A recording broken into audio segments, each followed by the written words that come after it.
Recorded Books presents Unveiling the Past by Kim Vogel Sawyer, narrated by Barbara Mcculloh. A father to the fatherless is God in his holy dwelling. Psalm 68, verse 5, New International Version. Chapter 1. June 1992, Little Rock, Arkansas. Margaret Diane DeFord. While her daughter happily crunched a big bite of off-brand sugar-frosted flakes, a cereal reserved for summer consumption only, Diane sipped her second cup of coffee and perused the Sunday paper. Bright, mid-morning sunshine flowed through the sliding glass doors that led to their small balcony and glared against the newsprint. Diane angled the folded pages away from the light. A short article caught her attention, and she laughed as she finished the paragraph. "What's so funny, Mom?" She peeked over the top of the paper at her daughter. "It's snowing in Colorado." Meghan's fine, dark eyebrows shot up, and her mouth formed an O, revealing a gap where her bottom front teeth used to be. "But it's summertime. It's not supposed to snow in summertime." Diane shrugged. "Tell it to Colorado." She glanced out the sliders and winced when the sunlight met her eyes. Not a cloud in the sky. Today would be a scorcher in Little Rock. "You know what?" Meghan swung her bare feet and grinned, holding her spoon like a sword. "It'd be neat if it snowed in the summer.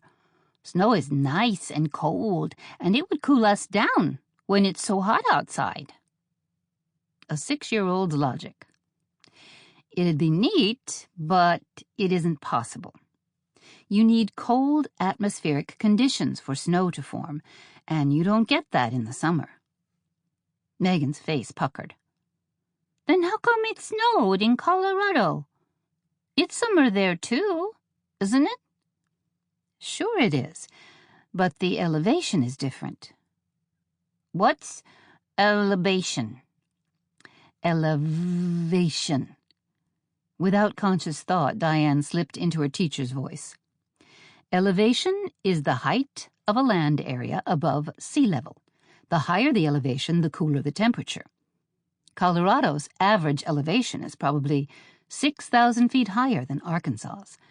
It makes a difference. "Oh." Meghan's expression brightened. She clanked her spoon onto the table and half scooted off her chair. "Can we go to Colorado and see the snow?" Wouldn't it be wonderful to go on an impromptu vacation and experience snow in June? But a single mom on a teacher's salary didn't have the luxury of taking impromptu vacations, or even planned vacations beyond day trips to local museums or the zoo. She shook her head. "Sorry, no can do." Meghan's bottom lip poked out. She slumped into her seat. "But later you can go to the pool and cool off that way." She'd had to pay more in rent than she preferred to live in an apartment complex that included a private pool and playground area, but it was worth it. Meghan could go swimming whenever she wanted. "Okay." Little enthusiasm colored Meghan's tone. Time for distraction. Diane pointed at Meghan's bowl. "Finish up your cereal before it gets soggy." "I like it soggy." "The sooner you finish eating, the sooner you can head to the pool." "Okay." Diane raised the paper and focused on an article about an agreement between President Bush and Russian President Boris Yeltsin on arms reduction.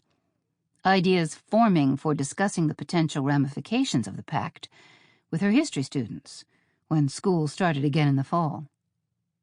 "Mom? Mom!" Diane snapped the paper down. "What?" . Meghan scowled. "I asked you a Sample complete. Ready to continue?